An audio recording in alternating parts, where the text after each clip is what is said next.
우리 이 시간 묵상기도 드리심으로 19일 청년부 예배를 시작하겠습니다.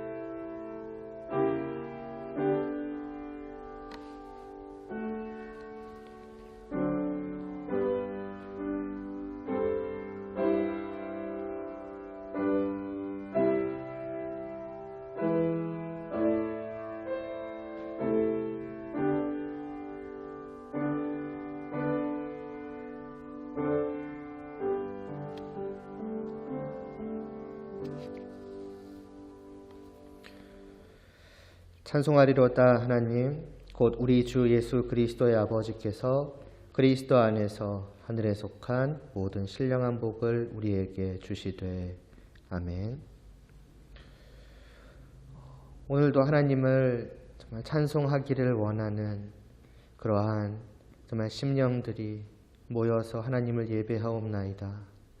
우리의 영혼이 오직 주님만을 바라게 하여 주시옵시고 또 주님과 함께함을 즐거워할 수 있게 하여 주시고, 그래서 이 예배를 통해서 온전히 하나님께 영광을 올려드릴 때에 그러한 저희들의 영혼 가운데, 저희의 마음 가운데에 넘치는 기쁨이 가득할 수 있게 은혜를 베풀어 주시옵소서. 예수님의 이름으로 기도드리옵나이다. 아멘. 주 앞에 엎드려 함께 찬양 드리겠습니다.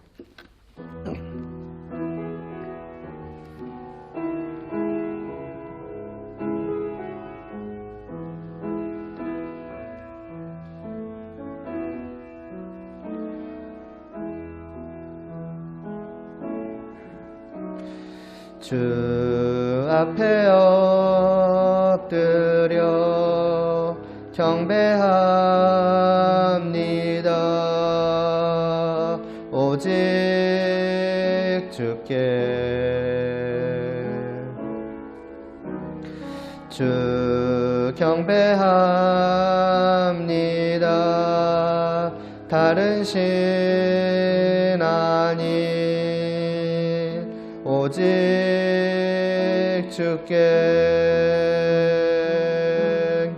나의 모든 우상들, 나의 보좌 모두 다 내려놓고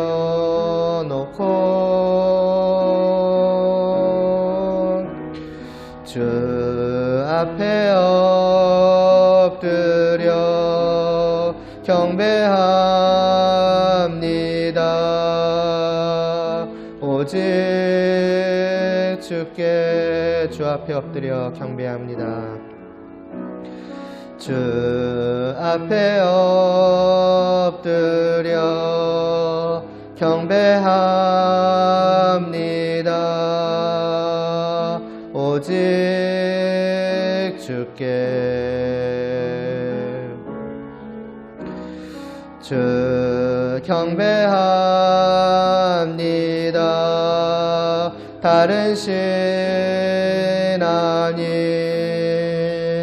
오직 주께 나의 모든 우상들, 나의 보좌 모두 다 내려놓고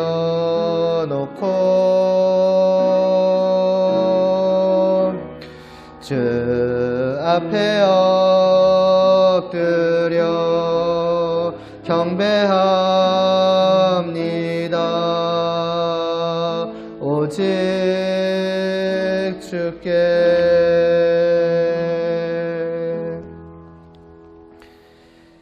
사도신경으로 우리의 믿음을 하나님께 고백하겠습니다. 전능하사 천지를 만드신 하나님 아버지를 내가 믿사오며 그 외아들 우리 주 예수 그리스도를 믿사오니 이는 성령으로 잉태하사 동정녀 마리아에게 나시고 본디오 빌라도에게 고난을 받으사 십자가에 못 박혀 죽으시고 장사한 지 사흘 만에 죽은 자 가운데서 다시 살아나시며 하늘에 오르사 전능하신 하나님 우편에 앉아 계시다가 저리로서 산자와 죽은 자를 심판하러 오시리라. 성령을 믿사오며 거룩한 공회와 성도가 서로 교통하는 것과 죄를 사하여 주시는 것과 몸이 다시 사는 것과 영원히 사는 것을 믿사옵나이다. 아멘. 주 사랑이 나를 숨쉬게 함께 찬양 드리겠습니다.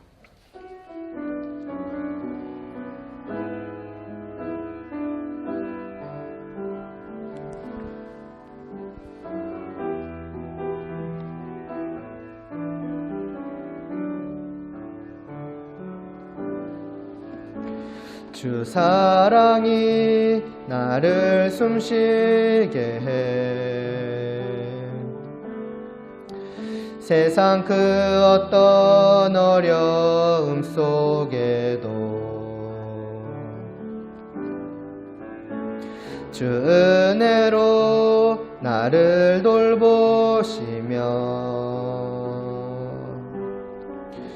세상 끝날까지 지켜주시네. 주 사랑이 나를 이끄시네.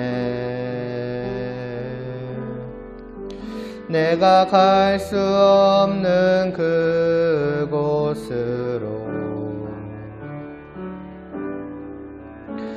주의 사랑 나를 붙드시며 세상 끝날까지 인도하시네. 주님만이 내 아픔 아시며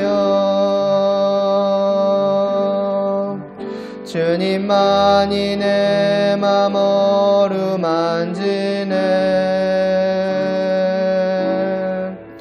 어느 누구도 나를 향하실 주님의 사랑을 끊을 수 없네. 주님만이 내 능력이시며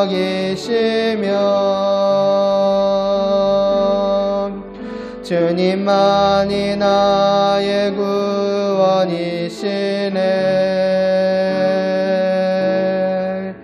어느 누구도 나를 향하신 주님의 사랑을 끊을 수 없네. 주님만이 내 아픔이시며 주님만이 내 아픔이시며 주님만이 내 맘 어루만지네.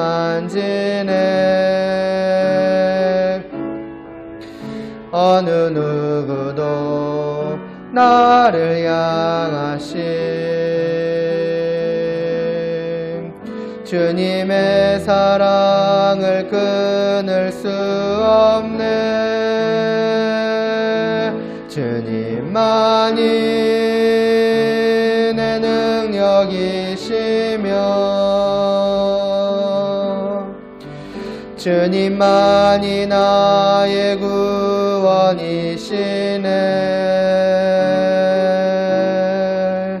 어느 누구도 나를 향하신 주님의 사랑을 끊을 수 없네.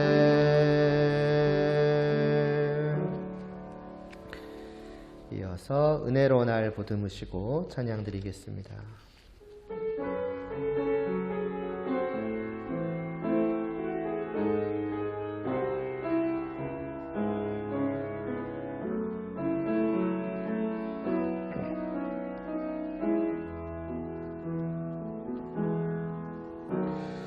은혜로 날 보듬으시고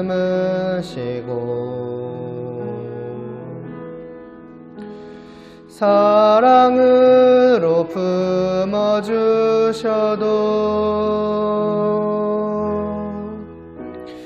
내 마음 한 자락도 지키지 못하는 이 모습 부끄럽습니다.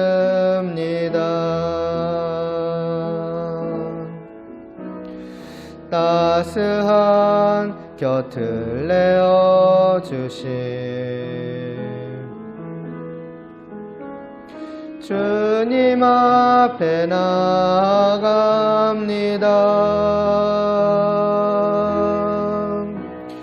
표현 못할 긍휼로 나를 붙드시는 주 이름만 바라봅니다.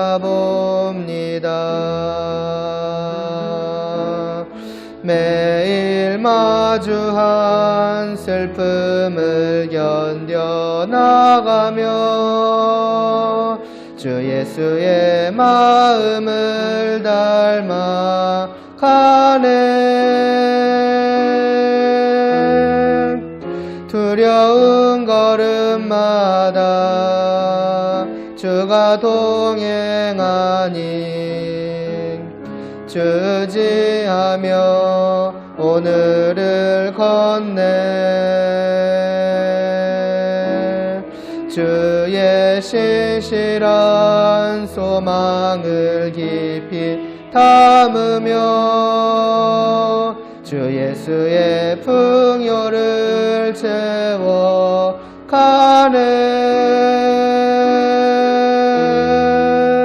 하나님의 자녀로 명예 지켜가며 깊어진 삶을 주께 드리네.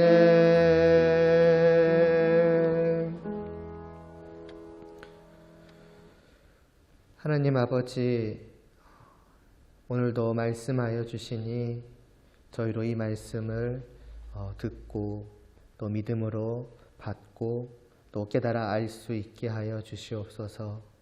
이 말씀을 통해서 정말 주님께서 어떠한 분이신가 하는 것을 다시 한번 저희로 알게 하여 주시옵시고, 과연 그 주님의 몸요 또 지체된 우리가 또 내가 과연 어떠한 모습일까를 올바르게 볼 수 있게 하여 주시옵시고, 정말 우리가 간절히 기도하며 찾고 구하며 힘써가는 가운데에 날로 그 주님의 마음을 또 주님의 성품을 주님의 모든 것을 닮아갈 수 있는 그러한 저희들 되게 하여 주시옵소서.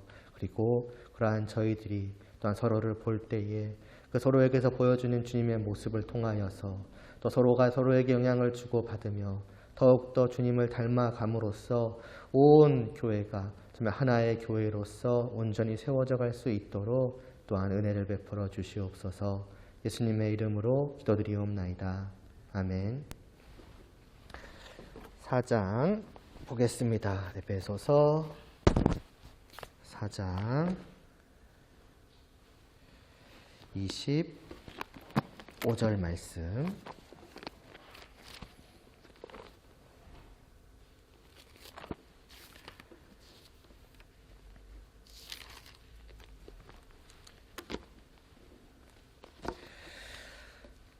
함께 봉독하겠습니다. 그런즉 거짓을 버리고 각각 그 이웃과 더불어 참된 것을 말하라. 이는 우리가 서로 지체가 됨이라. 아멘.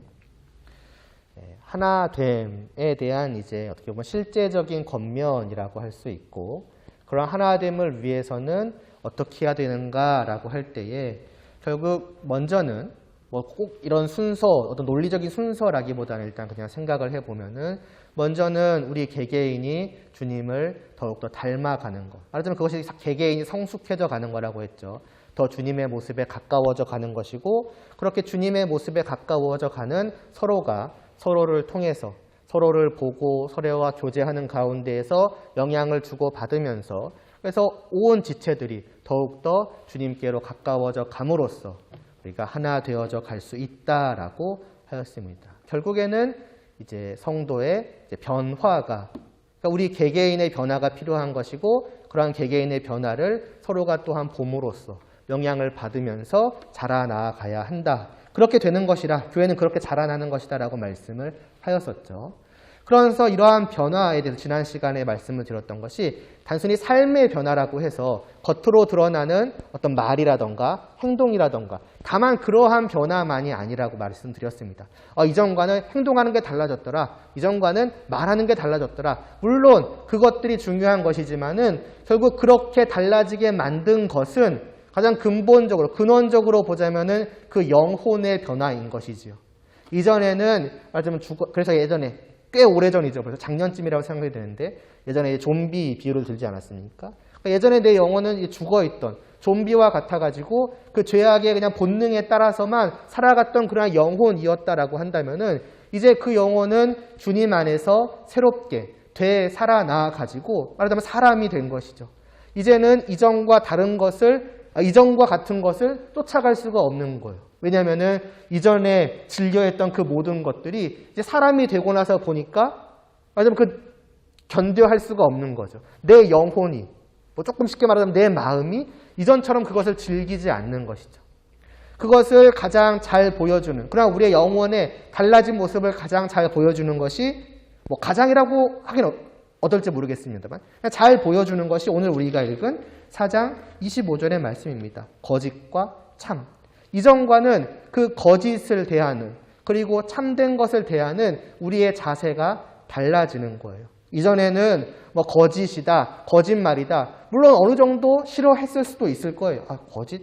좀 찜찜한 마음도 있을 것이고 아니면 어쩌면은 어떤 이유가 됐는지는 모르겠지만은 그러한 거짓을 통해서 남을 무사히 속여 넘어가는 것을 나름대로 즐겨 했을지도 모르고요. 근데 어찌 되었든지 간에 좋아했든 어느 정도 싫어했든 이제는 성도가 된 나의 영혼은 그 거짓을 대하는 태도가 전혀 달라지는 거예요. 왜냐 이제는 내 영혼이 그것을 그냥 역겨워하는 것이죠. 단순히 어떤 싫어하는 정도를 넘어서 왜냐하면은 그 모든 것들은 다 마귀에게 속한 것이고 그러나 나는 이제 하나님께 속한 자가 되었다는 것이죠. 그러니 내 영혼은 이제는 완전히 상극이 되는 거예요. 어떻게 보면은 본성적으로 나랑 맞지 않는 그런 사람이 되는 것이죠. 왜? 하나님이 그렇게 죄악을 그리고 거짓을 대하시거든요. 하나님의 성품이 그 거짓을 바라보시는 그 마음이 딱 그런 것이거든요. 그걸 잘 보여주는 게 시편 5편 한번 보실래요? 시편 5편.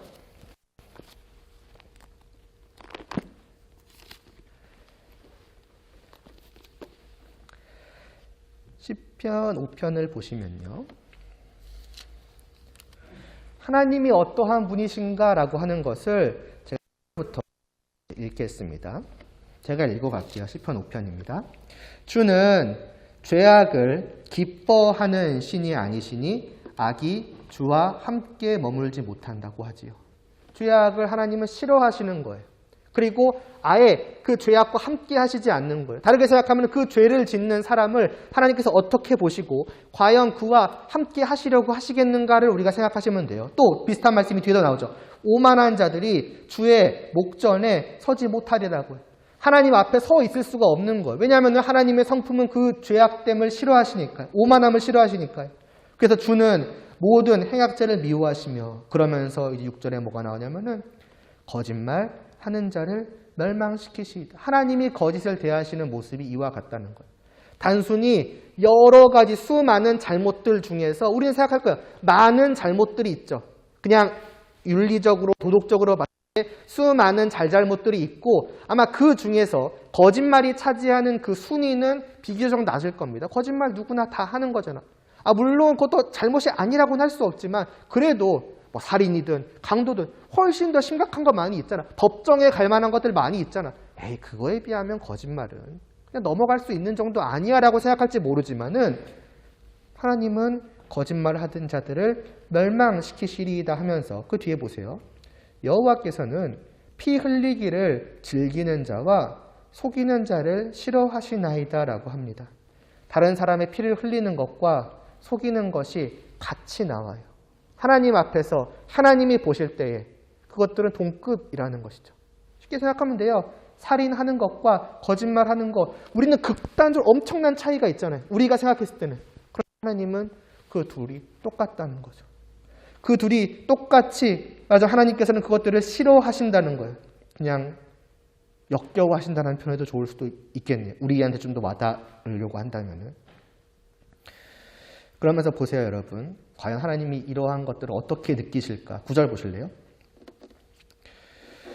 그들의 입에 신실함이 없고 그들의 심중이 심히 악하며 그들의 목의 구멍은 열린 무덤 같고 그들의 혀로는 아첨하나이다. 말에 대한 것이죠. 거짓말에 대한 걸로 보시면 돼요. 그런데 그 거짓말을 어떻게 묘사하고 계시는지를 보세요. 그 거짓말은 그냥 말로만 말하지 않죠.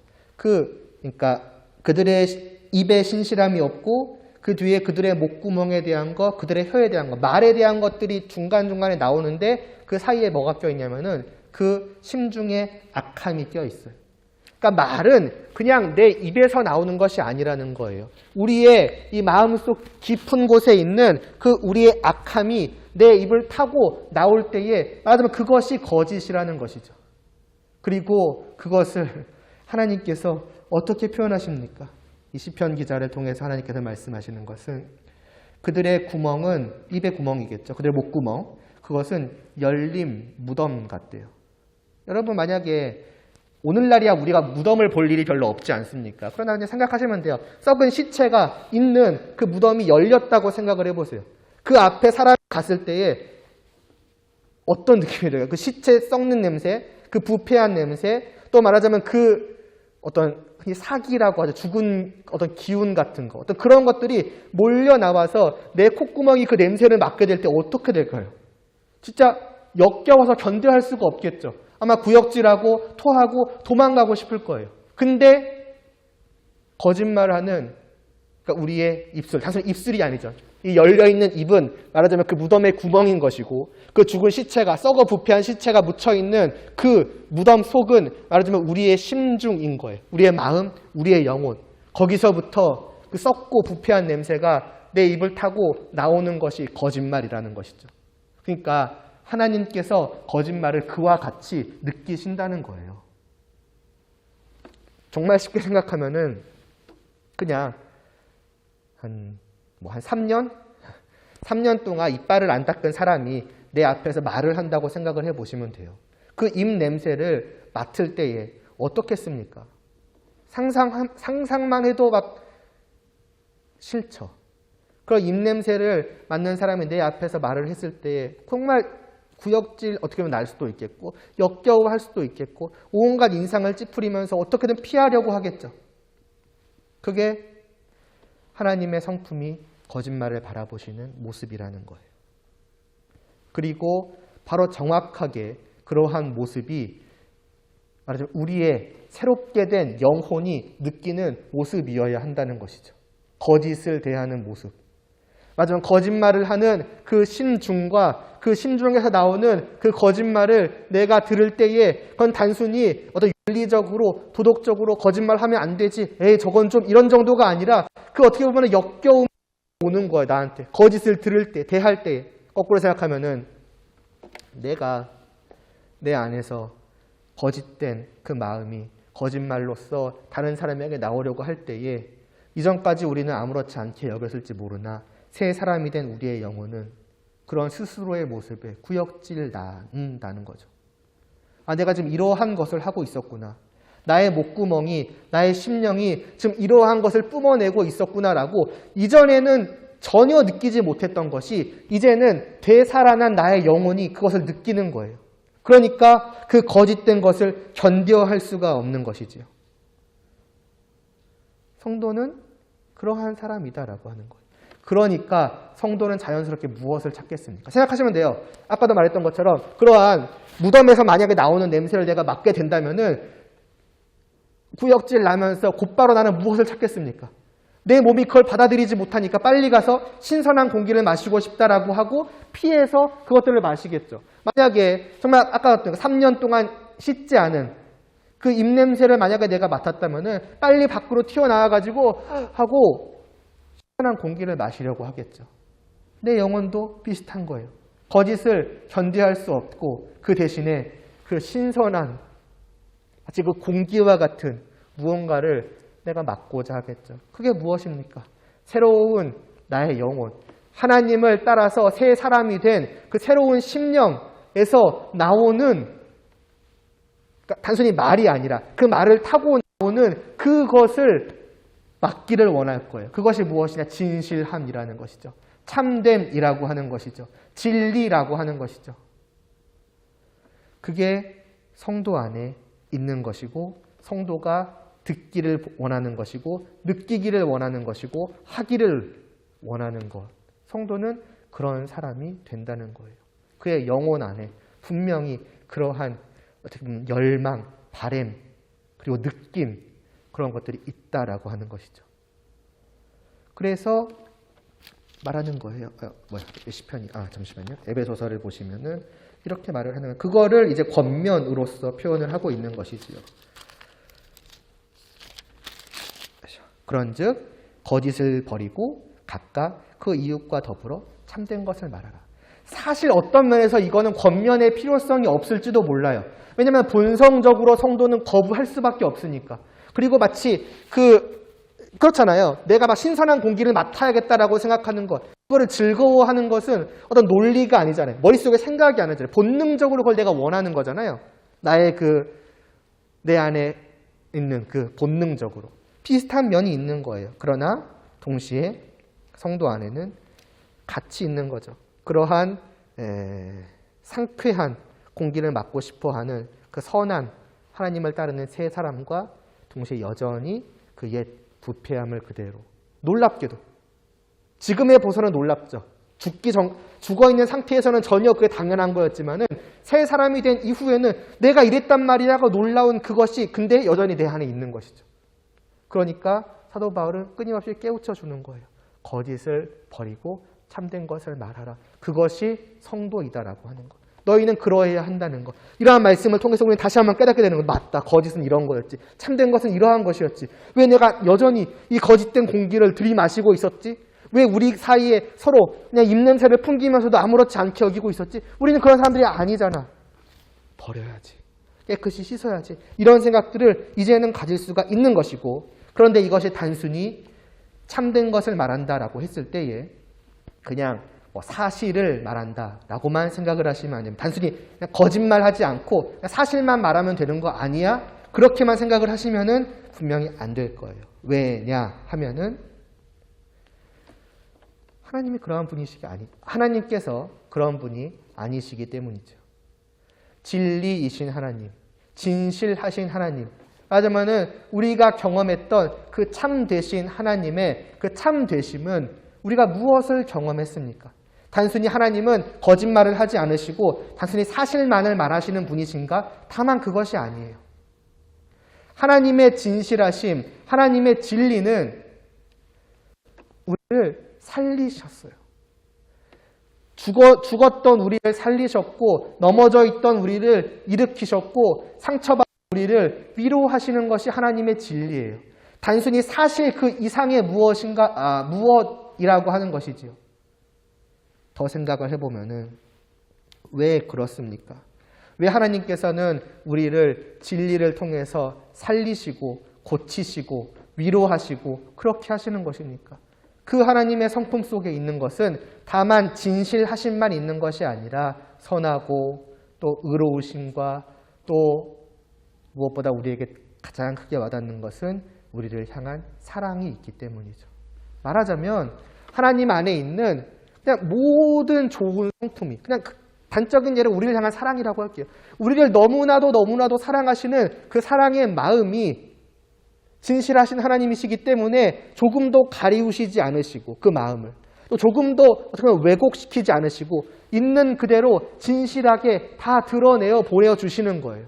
말하자면은 제가 종종 비유하듯이 하나님은 태양이시라고 할 때에 그 하나님은 자신의 빛나심을, 그 빛을 조금도 꺾으심이 없거나 조금도 가리우심 없이 온전히 우리에게 내어 비춰주신다고요.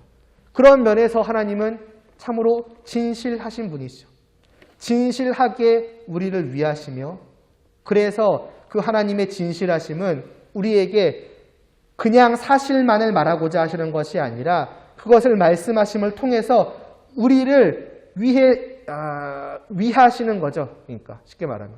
그래서 아까도 말했던 것처럼 내가 너희에게 진리를 말함으로 너희를 살리고자 한다는 거예요. 때로는 그것은 정말 부드러운, 좋은, 우리를 위로하는 말이 되죠. 그 말을 그냥 듣는 그 자체로 우리를 기쁘게 하고 웃게 만들기도 하죠. 그러나 때로는 그 하나님의 사실 그대로의 말씀은 정말 우리를 매섭게 치기도 합니다. 나를 떠난 너희 모든 자들아, 너희는 온갖 죄악으로 뒤덮여진 자들이다.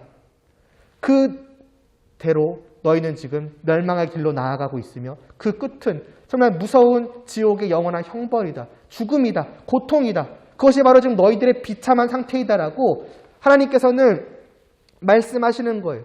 그 말은 단순한 표현 이상의 것입니다. 그냥 막 어떤 분위기를 잡고 좀 어떻게 내가 쟤를 울려야지, 이를 통해서 두렵게 만들어야지라고 수많은 수식어들을 쓰든 말든 중요하지 않아요. 중요한 것은 그냥 그 말씀을 가지고서 그냥 쉽게 아무런 수식을 하지 않고 너희는 비참한 자들이다. 너희에게는 멸망이 기다리고 있다라고 할 때에 그 말씀을 통해서 내 영혼이 무섭게 아주 찍히는 느낌을 받는 거죠. 상상이 쪼개지는 느낌을 받는 거죠. 그래서 그 자리에서 그 말씀이 정말 은혜로 내 안에 다가올 때에 정말 내 영혼은 무언가로 두들겨 맞는 듯한 느낌을 받고 무너져 내릴 수밖에 없는 것이죠. 그렇게 하나님은 매섭게 우리를 치기도 하신다는 거예요. 왜냐하면 그게 사실이니까. 그러나 중요한 것은 그 사실을 그냥 전달하기 위한 것이 아니에요. 나는 진실하니까, 사실만을 말하니까, 거짓을 말하지 못하니까 너희는 다 죽을 거야. 이 얘기를 하는 게 아니잖아요. 그러한 무서운 말씀을 통해서 하나님은 우리가 고통받는 것을 통쾌해하거나 기뻐하거나, 야, 흔히 우리가 말하는 어떤 팩폭이라던가 어떤 사이다 발언이라던가 그래가지고 그냥 깔깔거리면서 에이 꼴 좋다 저 죄 지은 자들아, 그 얘기를 하는 게 아니잖아요. 그 무서운 말씀을 통해서 우리를 치고 우리의 영혼을 침으로써 나로 애통하게 하고 내 상태를 보게 하고 정말 내 그 비참한 상태에 엉엉 울게 만들고, 그래서 어떻게 해요? 주님께 나오게 만드는 거죠. 그래서 주님을 믿음으로 말미암아서 그 깨어졌던 나의 영혼을 완전히 뒤바꾸어 놓으시기 위함인 거잖아요. 새로운 영혼으로 바꿔 놓으시기 위함인 거잖아요. 계속 말씀드리지만 되살리기 위함이잖아요. 그러니까 우리는 하나님을 신뢰할 수 있는 거예요. 다만 사실을 말한다고 그를 신뢰할 수 있는가? 다만 사실을 말한다고 그에게 가까울 수 있는가? 아니에요. 세상에 얼마든지 거짓을 말하지 않고 그냥 사실만 말하고 흔히 말하는 어떤 팩폭이라던가 사이다 같은 발언이라던가 그런 것들이 내 악의를 가지고서 얼마든지 드러날 수 있는 거예요. 저 사람을 공격하고자, 저 사람을 치고자 그렇게 사실만을 말할 때에 사람들은 저 사람은 사실만을 말하네? 저 사람은 거짓이 없네? 그리고 저 사람한테 가는가? 아니죠. 오히려 멀어지기 마련이에요. 아무리 사실만을 말하는 게 중요한 게 아니라는 거죠. 그의 안에 어떠한 마음이 있느냐는 거예요. 하나님께서 우리를 아무리 매섭게 내어치신다고 한들 정말로 그러니까 내어침을 받는 사람들은 하나님을 떠나지 않습니다. 왜 나한테 저딴 식으로 말하냐고, 왜 그렇게 무섭게 말하냐고, 그렇게 어떻게 심하게 말하냐고, 너무한 거 아니냐고, 나는 하나님과 함께 할 수 없다고. 아니, 그렇지 않아요. 오히려 그 무서운 말씀을 듣고 정말 슬피 우는 사람들은 하나님께 오히려 갑니다. 제가 하나님께 나아갑니다. 제가 하나님을 의지합니다. 하나님의 저의 은혜를 구합니다. 왜요? 그 말씀을 하신, 그 사실을 말씀하신 하나님이 나를 향한 사랑을 너무나도 알기 때문이죠. 그 진리 안에 담겨진 그 놀라운 은혜를 알기 때문이죠. 그래서 그분께 나아가는 거예요. 그분을 신뢰하고 그분을 의지하고 그분 곁을 떠나지 않으려고 하는 것이죠. 그게 하나님의 진실하심이라고 하는 것 아니겠습니까? 그 하나님의 진실하심은 모든 좋은 성품을 타고 내 안에 정말 조금도 가리워지지 않는 빛처럼 비추어지는 거예요. 이게 하나님의 진실하심이라고 우리가 알게 될 때, 정확히는 그것을 경험한 자들, 믿음으로 말미암아 그 하나님의 빛나심을 그 내리쬐이는 그 가감없이 내리쬐이는 그 빛의 따사로움을 느낀 자들은 그래서 변화된 자들은 이제는 나도 그러해야겠다라는 생각을 하게 되는 것이죠. 나도 이제는 거짓을 버리고 그냥 단순히 의무감으로 버리는 게 아니에요. 하나님의 그것을 맛보았고 살아났기 때문에 이제는 그것들을 역겨워하고 이렇게 하면서 나도 이제는 정말 진리를 사모하는 마음으로 사랑하는 마음으로 나도 이제는 거짓이 아닌 사실을 말하고자 해야지. 그러나 다만 사실을 말하는 게 중요한 것이 아니라 내 안에 저 다른 모든 나를 만나는 모든 사람들을 향한 어떻게 보면 그 사랑이 있는 것이죠. 선함이 있는 것이죠. 이전에 없던. 정말 그를 위하는 마음으로 그를 사랑하는 마음으로 숨김없이 내 사랑을 내 말을 통해서 드러내는 거예요. 그를 위하는 마음으로 그러니까 사실에 사랑을 담아서 말을 하는 거죠. 그리할 때에 어떻게 되겠습니까? 그 말을 통해서 듣는 자들은 정말 나의 그 마음을 보는 거죠. 정말 저 사람이 나를 위해 말을 하고 있구나. 왠지는 모르겠지만 저 사람이 진실로 나를 위하고 있구나라는 것을 느끼게 되고 그래서 그 말을 들음으로써 때로는 정말 그 사람을 위로하는 말이든 때로는 정말로 책망하는 말이라고 할지라도 정말로 저것이 지금 나를 위해서 치고 있는 말인 것이구나. 그래서 그 말을 듣고 멀어지기보다는 그 말을 통해서 나를 돌아보게 되고 그 말을 해준 그 사람에게 감사의 마음을 품게 되고 조금 더 다가가게 되고 서로가 서로를 향한 진실된 마음이 말을 통해서 주고받아지면서 어떻게 되겠습니까? 그냥 쉽게 생각하면은 신뢰가 쌓여가는 거예요.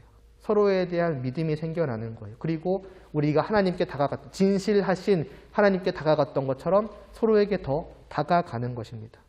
그러니 자연스럽게 시키지 않아도 하나 되어져 가는 거죠.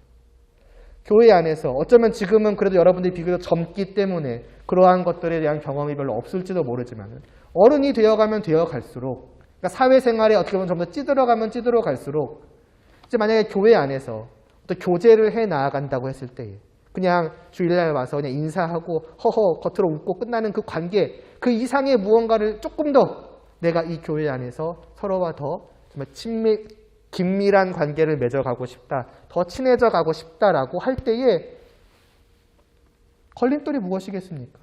그 사람 안에 뭐가 있는지 모르는 거예요. 과연 저 사람이 나에게 어떠한 마음을 가지고 있을까? 과연 저 사람이 나에게 저 하는 내 말이 어떠한 의도가 있을까?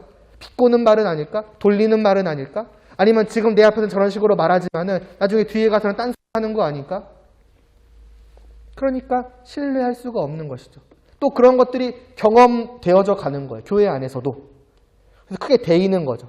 그러면은 점차 어찌 보면은 겉으로는 그냥 허허 웃을지 모르지만은 그냥 마음의 벽을 닫고 같은 공간에 있으면서도 나 개인이 홀로 신앙생활을, 교회 생활을 하는 거예요. 왔다 갔다가. 아니면 만났을 때 서로 그냥 웃고 떠들지만 여전히 내 마음은 닫아놓은 채. 어떻게 보면 그게 교회 안에서 이루어지고 있는 어떤 교제의, 물론 교제가 그런 것은 아니겠지만 교제의 실상일 수도 있고 그런 교제들을 거부하는 이유일 수도 있으며 또 교제가 제대로 안 되어져 가는 이유일 수도 있고 그래서 결국에는 그냥 파편적으로 다 흩어져서 같은 공간 안에 있지만 각자의 신앙생활을 하고 끝나는 주일 하루 1시간 예배 드리고 집에 가는 것으로 끝내버리는 그러한 이유일지도 모릅니다. 하나가 아니라는 거예요. 왜? 그 속을 알 길이 없으니까. 또 안타깝지만 교회 안에서의 어떤 그러한 겉과 속이 다른 거짓됨을 경험하고 대인 그 아픔과 상처 때문에. 그러나 교회는 그러한 곳이 아니어야 한다는 것이지요. 그러므로 진부한 표현이지만은 마음을 열 필요가 있다는 것이. 단순히 그냥 마음을 열라는 것이 아니라 내 영혼에 정말로 선함을 사랑하고 진리를 사랑하는 심령이 있고 그것이 드러나는 거예요. 자연스럽게. 어찌 보면 노력함으로써 나만 그러는 것이 아니라 서로가. 그렇게 애써 감으로써 자연스럽게 서로를 온전히, 아니, 조금 더 나아가서는 온전히 신뢰할 수 있게 되고, 내 모든 것을 다 드러내어도 아무런 상관이 없다. 왜? 나는 저의 진실한 마음을 아니까. 저 안에 있는 그 영혼을 나는 아니까. 그 안에는 하나님이 주시는 정말 새 생명이 있고, 그래서 그 안에는 거짓이 아니라 참된 것이 있더라. 나를 향한 사랑이 있더라. 내가 그의 행동과 무엇보다 그가 나를 통해서 하는 여러 가지 말들과 그 말 속에 그 말들을 통해 느껴지는 그의 나를 향한 그러한 마음들을 내가 깨달아 알았기 때문에 저 사람을 나는 함께하고 싶다. 서로가 다 그렇게 되어가는 곳이 어찌 보면은 교회라고 하는 곳. 사도 바울은 그렇게 말씀을 하고 있기에 하나 되어가기 위해서 우리가 해야 할 가장 처음으로 어찌 보면 거짓을 버리고 각각 그 이웃과 더불어 참된 것을 말하라라는 이 말씀을 하였는지도 모르겠습니다. 그리고 그렇게 할 때를 생각해 보세요.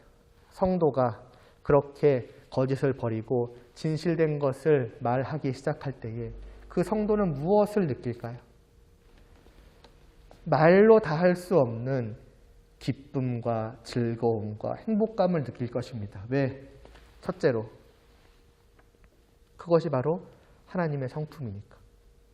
하나님을 닮는다고 하는 것이니까. 아, 정말 내 안에 하나님과 같은 것이 있구나.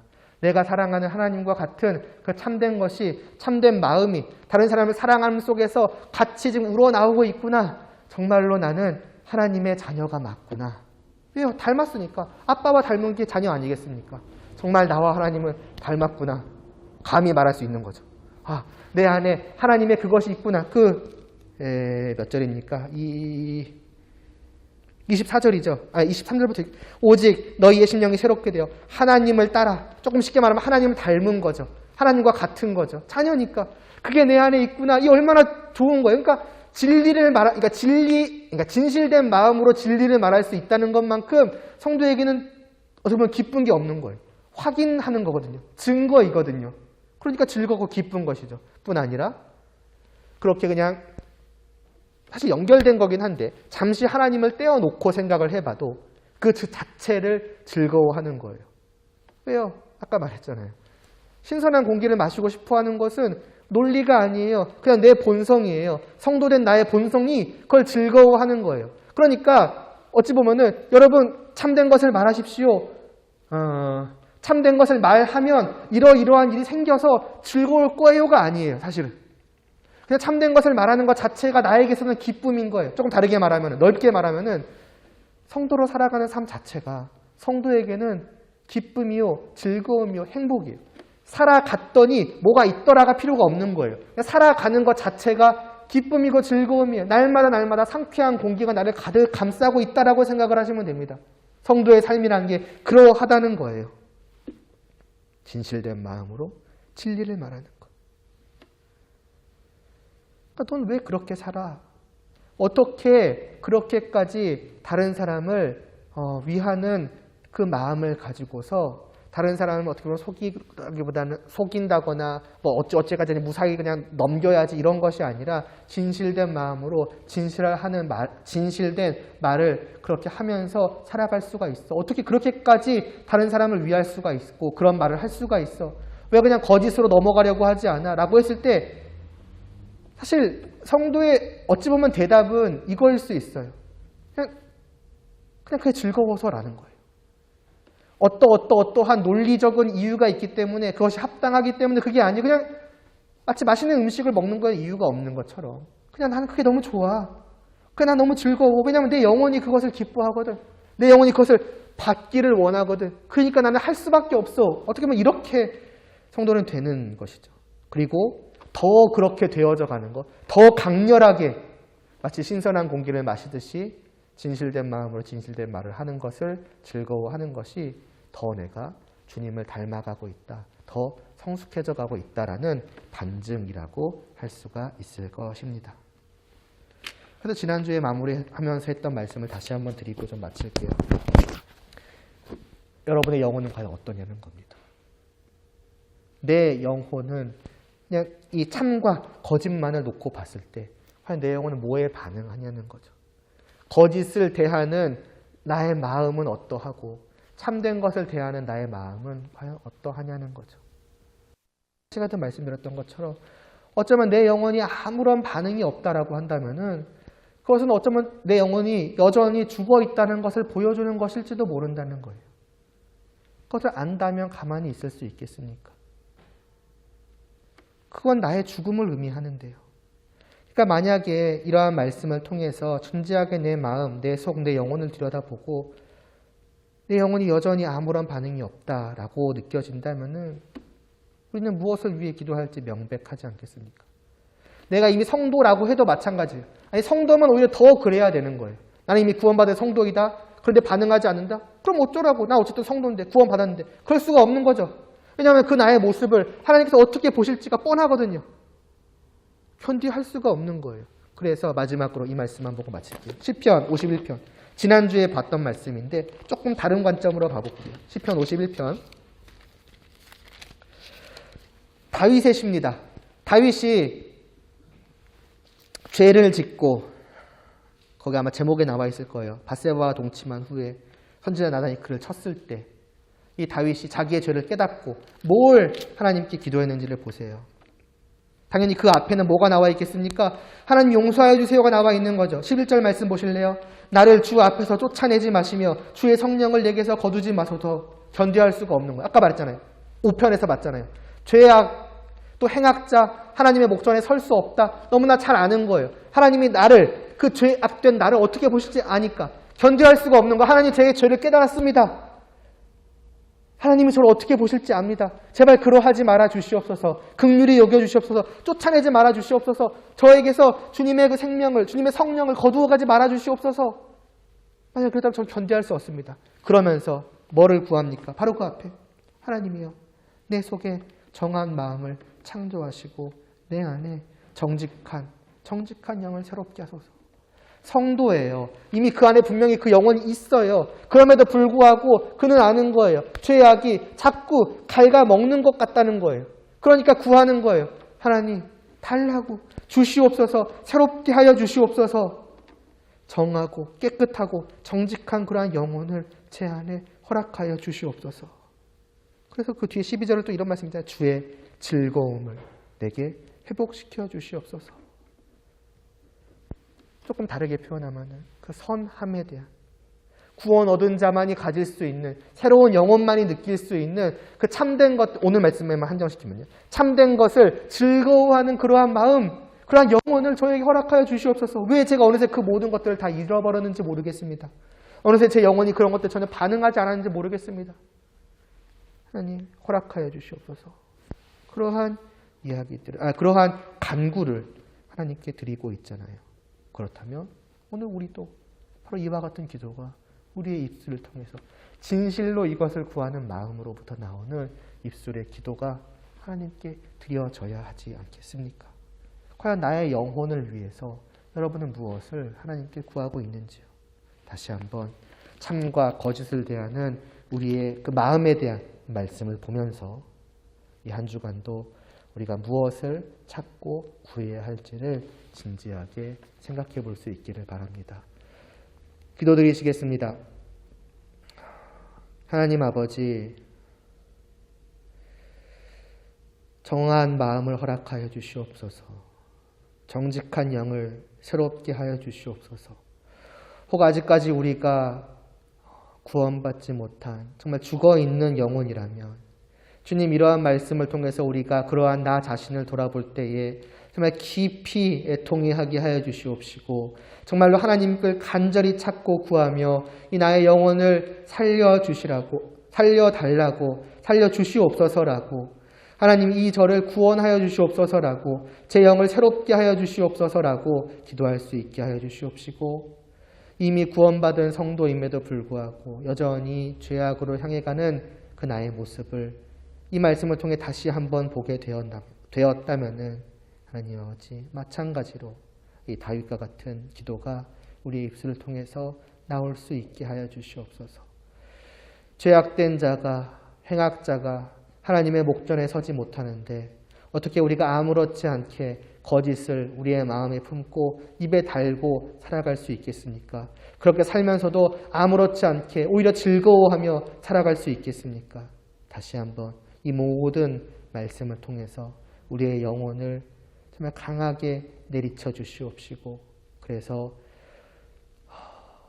진실로 우리를 사랑하시는 하나님께서 진리로 말씀하시는 이 말씀을 통해서 우리 모두의 영혼이 정말 새롭게 되고 회복되어지게 하여 주시옵시고, 그러한 우리들이 정말로 진리를 사랑함으로 서로를 위하여 참된 것을 말하는 그러한 교제 가운데에 더욱더 주님을 알고 주님을 닮아가며 또 서로를 신뢰하며 그렇게 더욱더 온전히 하나 되어져 가는 그 발걸음을 우리가 한 걸음 한 걸음 걸어 나아갈 수 있게 하여 주시옵소서.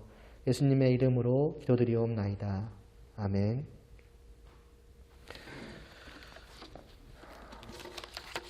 신실하게 진실하게 우리가 들은 말씀을 생각하며 어찌 보면 우리의 기도로서 찬양을 드리고 그다음에 마지막으로 주기도문 드림으로 예배 마치도록 하겠습니다.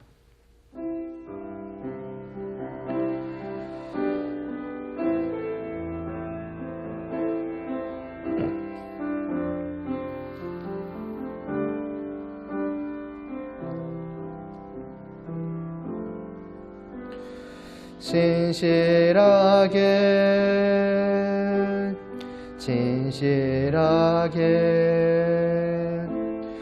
거룩하게 살게 하소서. 진실하게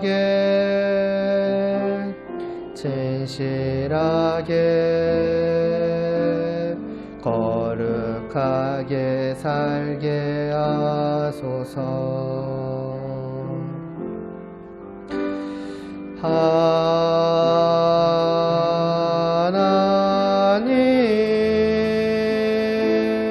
나의 마음 만져주소서. 하나님,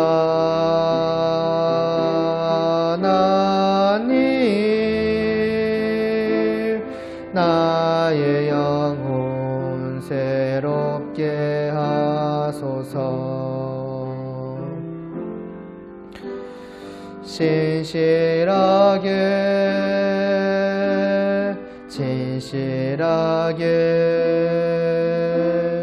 거룩하게 살게 하소서.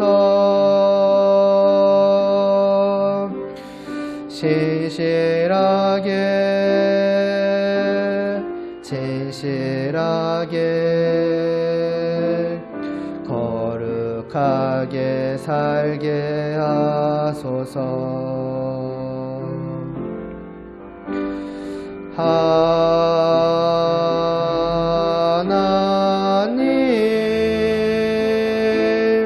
나의 기도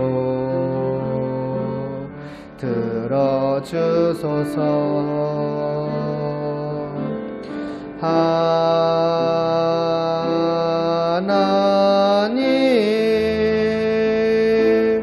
주의 길로 인도하소서.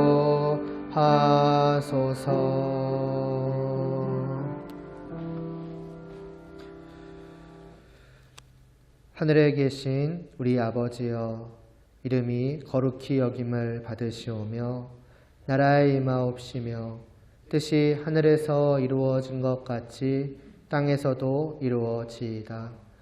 오늘날 우리에게 일용할 양식을 주옵시고 우리가 우리에게 죄 지은 자를 사하여 준 것 같이 우리의 죄를 사하여 주옵시고 우리를 시험에 들게 하지 마옵시고 다만 악에서 구하옵소서. 대개 나라와 권세와 영광이 아버지께 영원히 있사옵나이다. 아멘.